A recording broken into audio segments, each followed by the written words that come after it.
4번부터입니까? 4번은 믿음에 관한 내용에 대한 결론 부분이 되어집니다. 이런 종류의 믿음은 첫 번째 건 너무나 차이가 있다. 이런 종류의 믿음은 그 앞에 바로 보게 되면 보이지 않는 것들을 우리가 보이지 않는 것들 증거가 되어 바라는 것들 실상이 되고 있는 그런 믿음이라 생각됩니다. 이러한 신앙은 하나님께서 인정하시는 것이고요. 이런 신앙이 없으면 하나님을 기쁘게 할 수가 없습니다.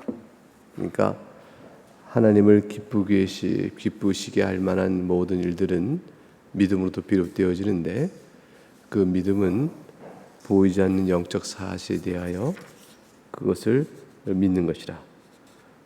보이지 않는 것에 대한 소망을 두는 자들이요 보는 것을 소망하는 사람이 아니라 라는 내용을 말하는 것이죠.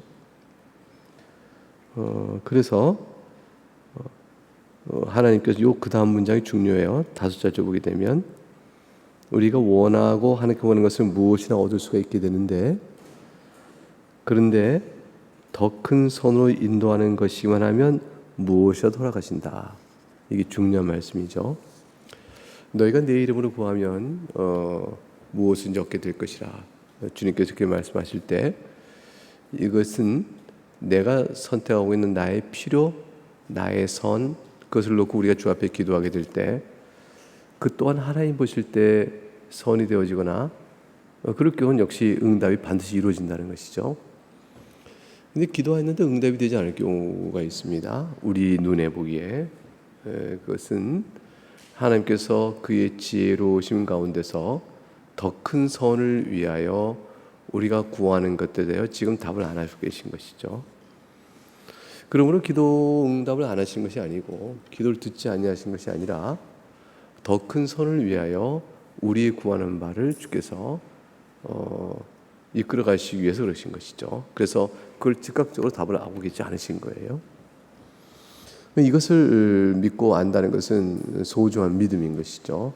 그래서 그 믿음 가운데 우리가 살아가야 합니다. 더 큰 선을, 그러나 하나님의 은혜로가 아니면 시작적으로 지을 수도 없는 것이다. 모든 것이 하나님의 믿음 안에서 되어지는 것이기 때문에 잘못되고 왜곡되어 있으면 됐어요. 근데 만약 잘못되고 왜곡된 신앙이라면 애초부터 올바른 우리가 말하는 믿음이 자리할 수가 없어요. 여기 국문의 번역이 잘 봐야 되는데 이런 신앙은 잘못되고 왜곡되고 있으며 라고 문장을 끝내면 안 돼요. 이게 번역상의 투 때문에 그런데 이런 신앙이 주어고요. 잘못되고 앞에 가로를 치시고요. 그릇된에서 가로를 닫으세요. 그러면 잘못되고 왜곡되어 있으며 그릇된 마음속에는 이런 뜻이에요. 그 문장이 이게 코마가 앞에 딱 붙어서 마치 부사절 하나 떼는 것처럼 돼 있어가지고 아니면 두 개 문장 이어진 것처럼 돼 있는데 그런 뜻이 안 통합니다.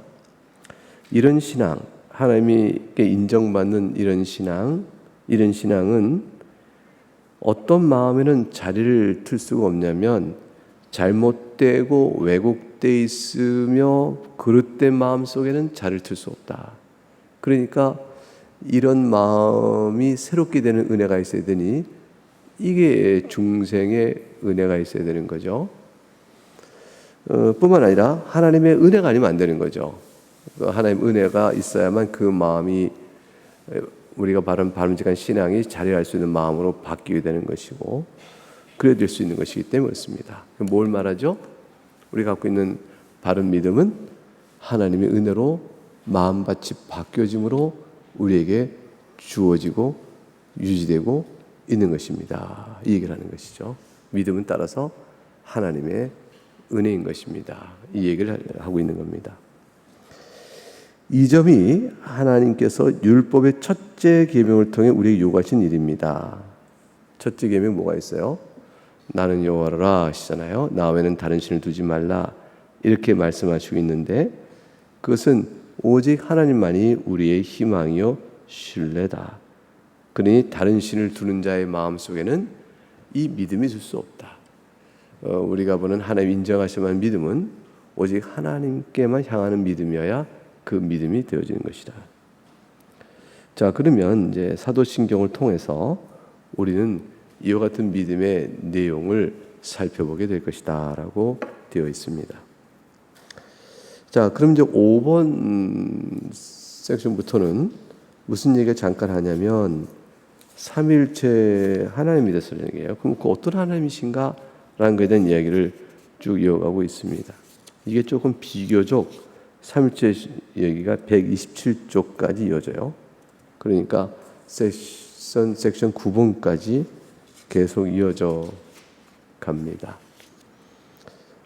그러니까 이제 글을 쓰는 대로 필요 부분을 넣고 있는 거죠. 칼빈이 여기서 삼위일체론을 말하고자 하는 대목인가 싶을 때 지금 얘기 흐름상 사도신경을 얘기하면서 하나님 아버지를 내가 믿사오며 그때 그 고백 속에 첫째 부분에 있는 하나님에 대한 신론적 고백의 신론이 뭘 뜻하느냐라는 것을 먼저 말하게 되어집니다. 그러고 나서 127쪽에 사도신경 해설하고 첫째 부분 이렇게 들어가니까 사실 이 내용은 그대로 사도신경 해설 첫째 부분 안에 넣어도 되는 거예요. 그런데 이제 앞으로 구조상 뽑아놓은 형태로 되어 있는데 내용적 구조는 사도신경 해설의 첫 부분은 이미 들어간 것이다. 이렇게 볼 수가 있겠습니다.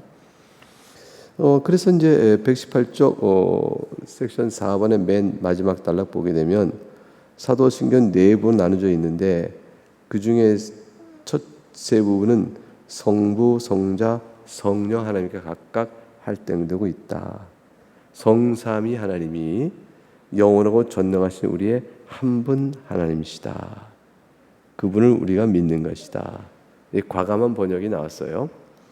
다시 말하면 성삼위 하나님은 영원하고 전능하신 한 하나님이시로서 이렇게 안 쓰고 한 분 하나님으로서 분자를 붙여 놨거든요. 이거 상당한 과감한 번역이죠. 하나님은 몇 분입니까? 그러면 한 분입니다 라는 의미에서 한 분 하나님이라고 바로 말했지만 그러나 성부, 성자, 성령이 각각 위격으로 한 분이십니다. 이 분자가 영어로 번역하면 person이 돼버려요. person이면 3person이니까 3위가 되는 거죠. 분과 위는 우리말의 의미에 모호하죠. 그 개념 구조가.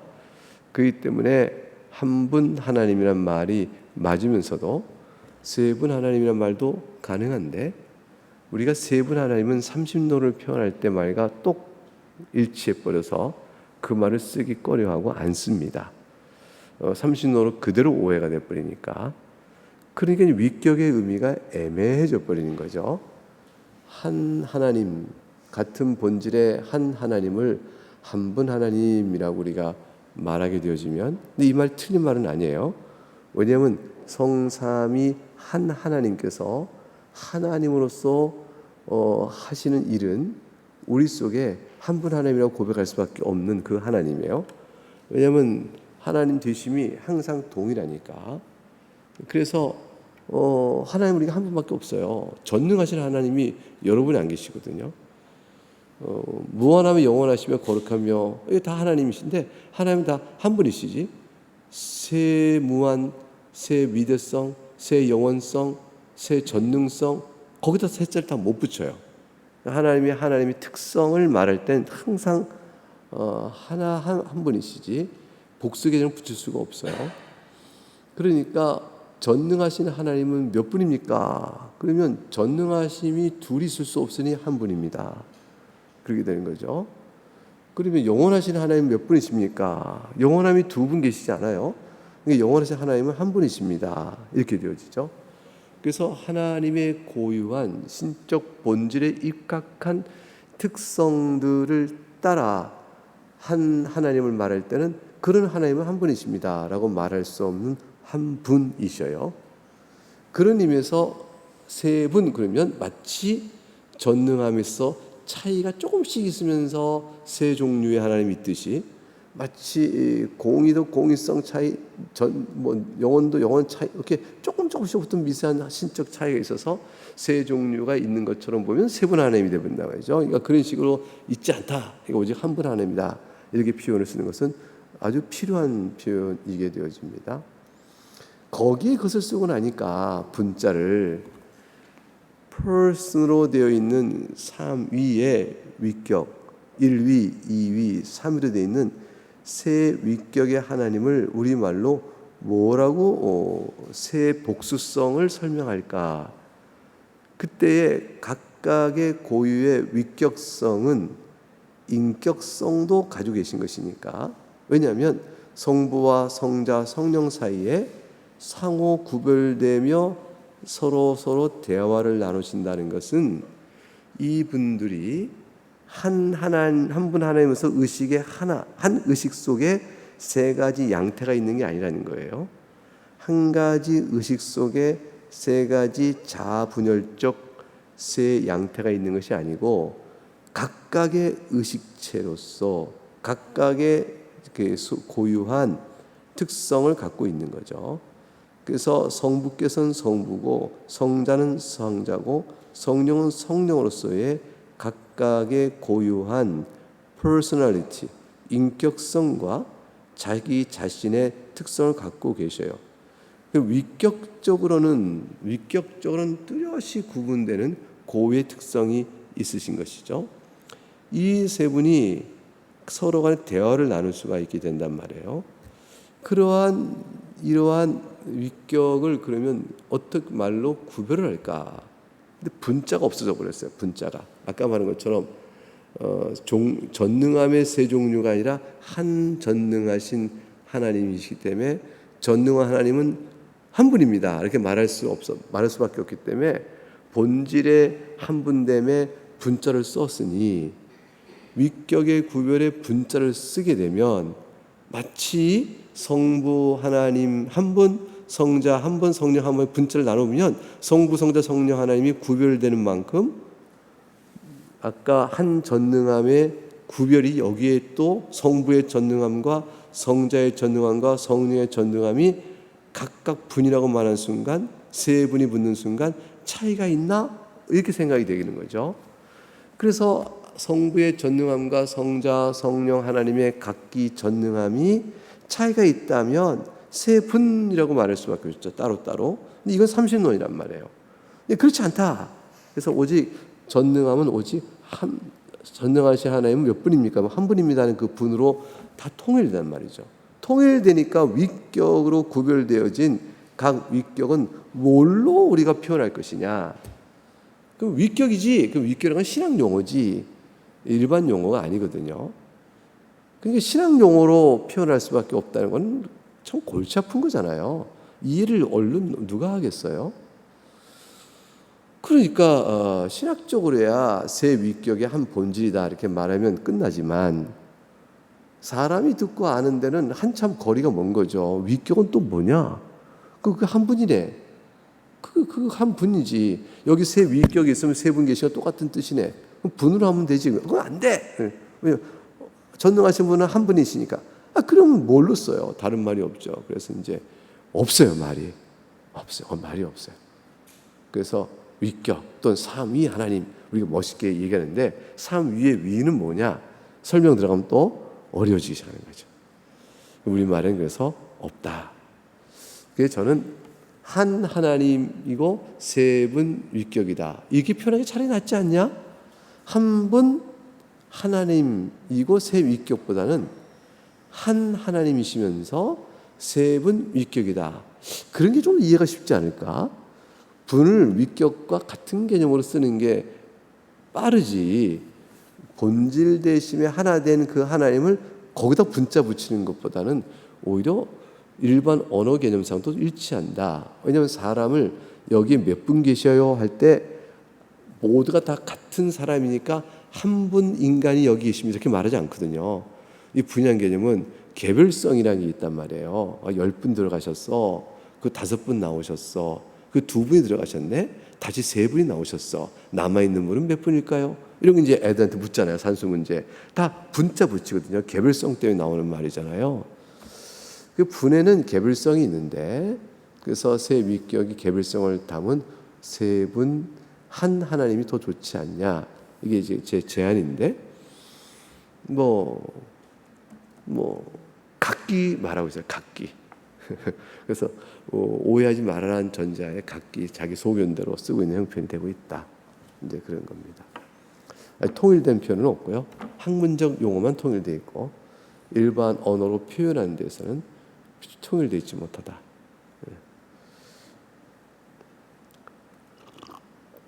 이제 그 얘기를 이제 5번 세션에서 이어져 하겠다라는 거예요. 먼저 얘기 나오는 것은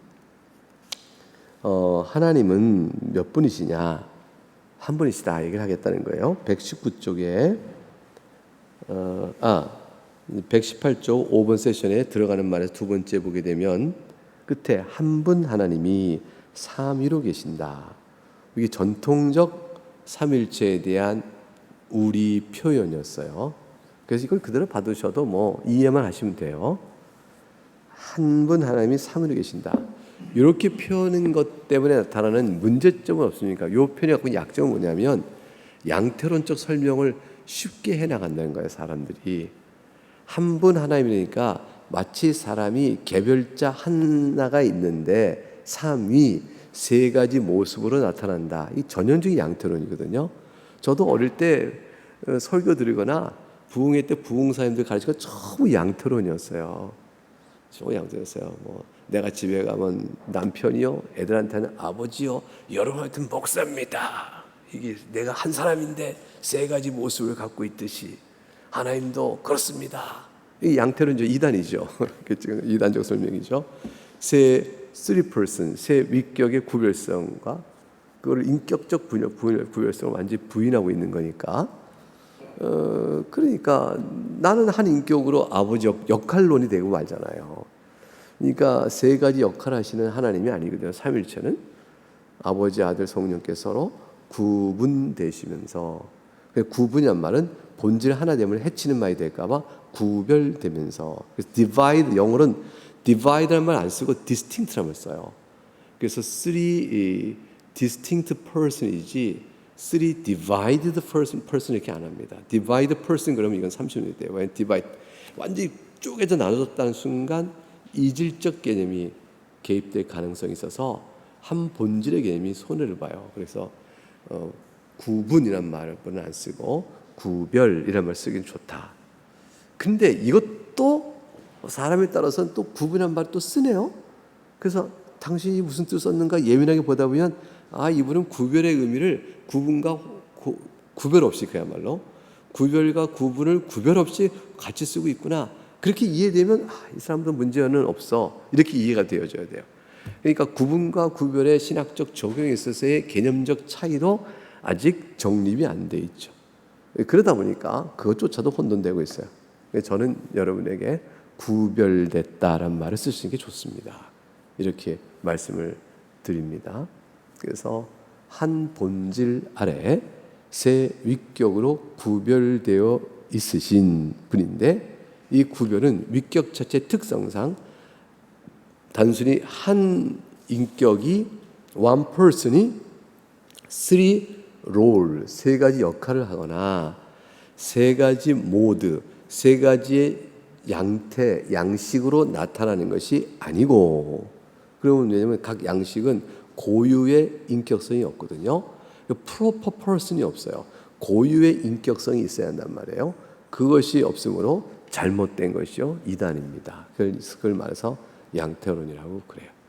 그러니까 이제 삼위 한 분 하나님, 삼위력의 한 분 하나님, 그러니까 한 분의 개별성을 탁 부여하니까 혼자밖에 안 남고 쓰리 퍼슨이 마치 그렇게 양태적으로 약화될 수가 있다. 그래서 그런지 우리나라에는 오랜 동안 다 양태론적 삼일체론을 많이 가르쳐 왔다.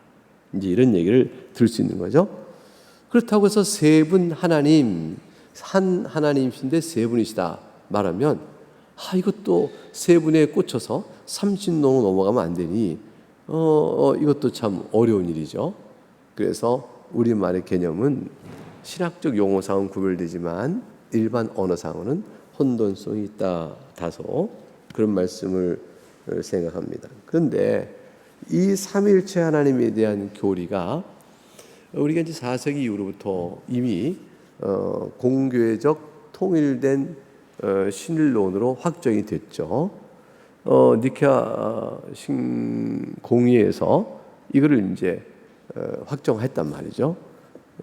예수 그리스도께서 참 하나님심을 또 그런 의미에서 참 하나님 아들이심을 확정을 했거든요. 영원부터 계신 아버지의 참 하나님의 아들이심을 확정했거든요.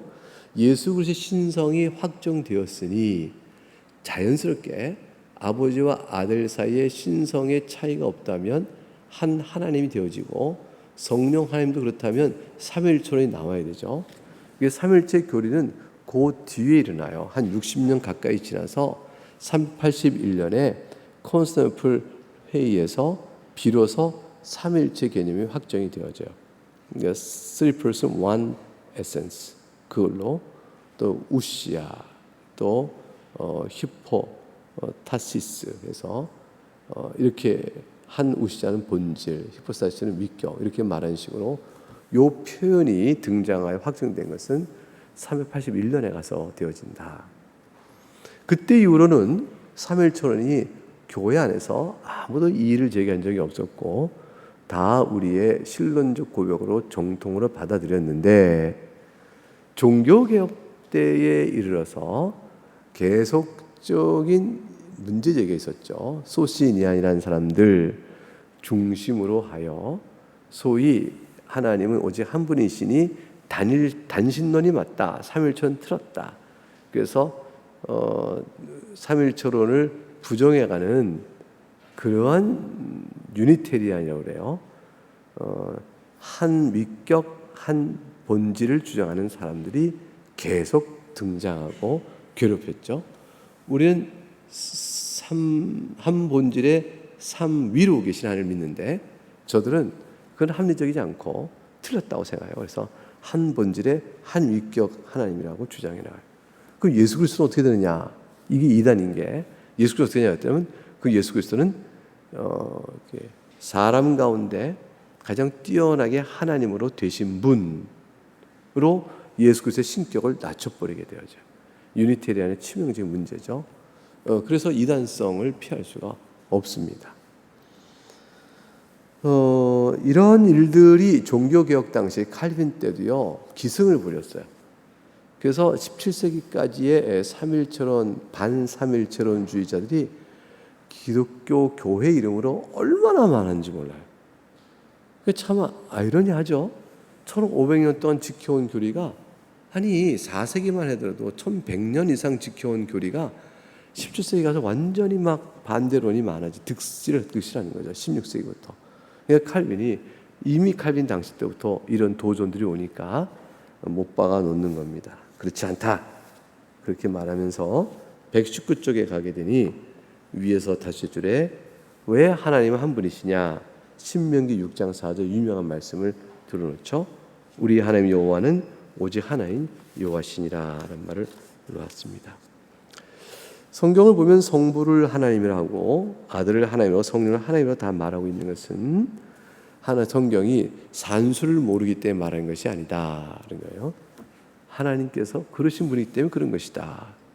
이게 신비한 진술, 납득하기 어려운 그런 진술이죠. 논리적으로 안 되는 진술을 해놓고 그걸 진리라고 말하니까 우스꽝스럽게 여기지죠. 성부, 성자, 성령 셋으로 계시나 하나님은 한 분 한 본질이십니다. 셋으로 그럼 구별되나? 구별됩니다. 구별된다면 어떻게 그들 사이에 차이점이 있는데 본질이 다 하나라고 말할 수 있느냐? 그들 사이의 차이점 본질에 반영이 안 되는가? 말이 안 된다 라는 식의 조롱이 있게 되어지죠. 그래서 삼일체론을 반대하는 사람들은 지금 말씀드린 요 내용을 이유로 그렇게 반대를 해요. 그런데 이것은 이제 각각인 것이죠. 왜냐하면 성부, 성자, 성령이 각각의 person, 위격으로서 고유한 특성을 가지고 있기 때문에 각각 고유한 특성을 갖고 있는 세 분 사이에 차이점이 있죠. 이 차이점은 우리가 뭐라고 말해야 되냐면 각각의 고유한 위격으로서 다른 위격과 구별되어지는 특성이라는 거예요. 그러니까 성부 하나님께서 아버지로서의 자기의 person, divine person, 자기의 신적 person, 위격이 있단 말이에요. 아버지의 위격이 아들 위격과 위격으로서 상호적 관계 안에서 구별되는 특성이 아버지에게도 있고 아들에게도 있어요. 이 구별 특성을 뭐라 하느냐? 그 바로 이제 뭐냐? 아버지는 아들을 영원히 낳으시고 아들은 아버지에게서 영원히 낳음을 받는다라고 말할 수 있는 그런 특성들이에요. 근데 이런 위격상의 특성이 없으면 구별이 안 되죠. 그럼 위격은 하나일 수밖에 없죠. 근데 그렇지 않다. 위격이 셋이라는 것은 위격 사이에 구별이 되어진다. 그 질문은 뭐냐면 이런 구별이 한 하나님이요 한 분 하나로서의 divine essence, 하나님의 본질의 하나됨을 회방하거나 훼손한 건 아니냐. 훼손한다고 생각하는 사람들은 따라서 세 분은 그저 양털론적 해석해야만 된다라고 주장하는 것이고, 아니다, 세 분 사이에 구별이 있다, 구별의 특징은 반드시 있다, 그렇지 않으면 세 분이 구별이 안 되는 것이다 라고 주장하는 사람들은 본질을 하나 된 본질을 훼손한다 이렇게 본 거예요. 서로 간의 비난이 있게 되어지는 거죠. 근데 이런 비난의 가장 큰 문제점은 뭐냐면 셋을 구별하는 구별과 세 분이 하나님으로서의 하나 되심에 대한 구별의 특성과 속성이 다르다는 것을 몰라서 그러는 거죠. 그래서 뭐가 다르냐면 카테고리가 달라요. 범주가. 성부, 성자, 성령이 한 하나님이시다 말할 때 그러나 세 분의 위격, 셋으로 구별된 위격이 계십니다 라고 말할 때 그 구별을 보여주는 독특한 그 아버지로서의 갖는 특성이 있어요. 그 뭐냐면 아들을 낳는다는 특성이에요. 낳는다. 근데 아들에게 있는 독특한 특성이 있어요. 그게 뭐냐면 낳음을 받는다예요. 낳질 않아요. 낳음을 받는 자의 특성이 있어요. 성령 하나님은 보냄을 받은 자의 특성이 있어요. 그러니까 성부, 성령, 성령 사이에 위격 지체가 형성되거나 형성을 쓸 수 없죠. 형성은 유한한 피조물을 쓸 수 있는 거니까 위격 자체가 존재할 때 그 존재하는 위격이 영원부터 존재를 같이 하시거든요. 영원 존재하신 위격, 세 위격이 위격적으로 어떻게 구별되는가 이거를 말해주는 구별성, 그것은 성부, 성자, 성령이 다 하나님이신데 전능하심에서 동일하냐? 그렇다. 그러면 전지하심에 동일하냐? 그렇다. 무소부지하시냐? 그렇다. 영이시냐? 그렇다. 이렇게 하나님의 하나님 되심, 그것이 이제 본질적 측면이라고 말할 수 있겠죠. 그런 것들과 관련된 질문으로서의 하나됨을 말할 때의 그것과 세 위격을 구별할 때의 고유한 특성으로서의 셋을 구별하는 것과의 구별이 카테고리가 완전히 다르단 말이에요. 그래서 섞일 수가 없어요. 그래서 마치 이와 같아요. 관점이 서로 다르다. 관점이. 그래서 위격의 구별을 보는 렌즈가 있고요. 렌즈 쫙 보면 세 분이시네. 이거 봐, 세 분이지. 그때는 렌즈를 싹 바꿔. 본질을 보는 렌즈로 바꿔. 그러면 한 분밖에 안 계신데 뭐 세 분이라고 그래? 다시 바꿔요. 봐, 이게 세 분이잖아. 다시 렌즈 바꿔요. 한 분이잖아. 이렇게 되는 거예요. 그래서 신비하죠. 하나님께서 위격의 측면은 셋이지만 본질 측면이 완전히 하나이신. 그를 평면화시켜 버리면 입체적으로 만들지 않고 뭐냐면 본질 측면과 이 위격 측면을 이렇게 하나로 만들어 버리면 표현상이 굉장히 어색하죠. 성부도 전능하시고 성자 전능하시고 성령도 전능하시지만 그러나 세 전능함이 있지 않고 오직 한 전능함이 있을 뿐이다. 이렇게 설명돼요. 이게 얼마나 어려운 개념이 되어져요. 이제 그러나 그런 질문이 있었다. 근데 왜 이렇게 신학이 그런 걸 만들어냈을까요? 어려운데? 그거 왜 그러냐면 성경에 나와 있는 진술을 하나하나 보니 조합을 해보니까 그렇게밖에 설명이 안 되는 거예요. 그래서 삼일초는 성경에 없는 신학적 용어이죠. 그래서 성경에 담겨있는 하나님에 대한 신론적 의미를 가장 잘 반영하고 있는 것은 맞죠. 그래서 삼일초는 정통 신학 용어이며 교회 안에서 쓸 수 있는 하나님에 대한 가르침이 되어집니다. 그래서 영원토록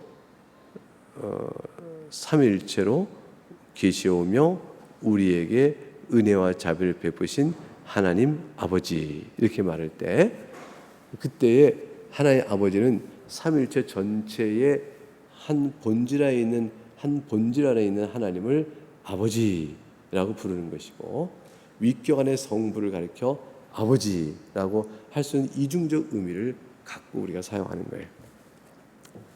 예, 지금 책 없이 제가 주절주절 얘기했는데 듣기 힘드셨을 것이라 생각하지만 또한 한편은 믿는 바는 여러 차례 말을 했으므로 우리 교회 출석한 지 제법 되신 분들은 저보다도 잘 말씀하실 것이라 이게 한 가지 제가 갖고 있는 기대입니다. 그래서 칼빈이 무슨 얘기를 하냐면 16장 4절하고 6번 세션에 가서 이 얘기를 해요. 위에서 세 번째 내려오면 바울이 두 번째 줄에 하나님과 믿음의 관계, 하나님과 세례 관계 이 세 개를 놓고 생각해보자. 우리가 믿음이 다 하나다 하는 것은 하나님 한 분이라는 얘기고 세례가 다 하나다 그것은 한 분 하나님에게서 세례가 다 동일한 것은 하나님이 한 분이시기 때문에 그런 것이다. 그거를 얘기해주고 있습니다. 그래서 119쪽 아래 쭉 보시면 같은 내용이에요. 그래서 120쪽 가게 되면 위에 둘째 줄 그렇다면 이것은 아버지와 아들과 성령이 한 하나님이신 것을 보여주며 명확하신 거 아니겠느냐. 우린 그분들의 이름으로 세례를 받는 것은 세례 받을 때 이렇게 받으니까 성부 성자 성령의 이름으로 받은 것 그분에 대한 믿음을 가지고 우리가 받는 것이다. 결과적으로 그분들이 한 믿음으로 예배를 받는다는 것은 그들이 한 하나님이시기 때문에 그것이지 각각 위격이 서로 한 하나님이 아니면 자기가 받는 예배의 방법을 따로따로 말씀하셨을 것이다. 근데 그렇지 않다.